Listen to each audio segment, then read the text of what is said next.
The World Health Organization says it's investigating a potential link between the COVID-19 vaccines and rare reports of ringing in the ears or tinnitus.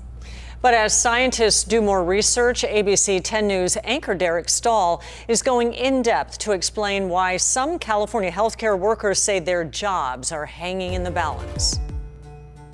I haven't really been able to function. Escondido resident Shelley Russo says the stress of the decision she's facing is overwhelming. I love my job. I love what I do. I love where I work. And I've given it my all for 10 years. But to keep her job as a pediatric oncology nurse, she'll have to get a third COVID vaccine. Russo says about a week after her second COVID shot, she developed tinnitus. Kind of like a burglar alarm going off in your head constantly. She says it got worse after she had a breakthrough COVID infection in December, and she's worried a third vaccine dose could make the constant ringing even louder. But as a healthcare worker in California, she's required to get a booster to keep her job. Only a medical exemption could get her out of the state requirement. But her employer, Kaiser Permanente, determined tinnitus does not count. And the thought of losing my family, which is basically what I consider my coworkers and my patients, is just awful. But having to choose between my health and my work, I can't make that choice. As of April 1st, more than 15,000 people reported tinnitus after the COVID vaccine to the CDC's database.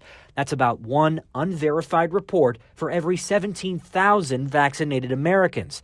Last year, the FDA and its European equivalent added tinnitus as a potential rare side effect of the Johnson & Johnson vaccine. But the FDA told us, to date, we have not identified any safety signal for tinnitus following administration of the mRNA COVID vaccines.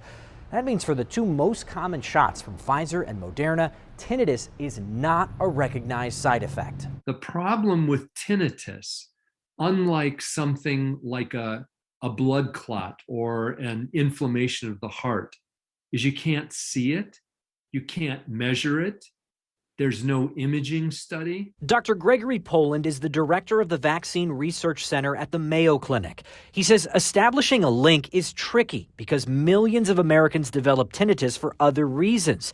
It can be caused by head injury, stress, autoimmune disease, a viral infection, and more. But he suspects there might be a link. He himself developed tinnitus after getting the COVID vaccine. The transparent truth is we don't know what might cause this. We don't know how to treat it. And we have not followed large cohorts to know what the natural history of this will be. This month, the World Health Organization said it was investigating a possible link between the Pfizer and Moderna vaccines and tinnitus. And WHO scientists identified a nerve in the ear that might be the culprit.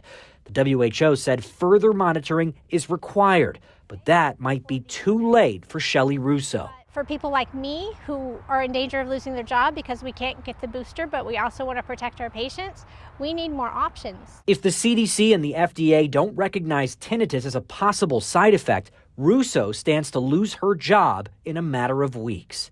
Derek Stahl, ABC 10 News. Dr. Poland of the Mayo Clinic says he still firmly believes in the importance of the COVID vaccine. He says the risk of tinnitus is low, and despite his own symptoms, he went ahead and got a booster.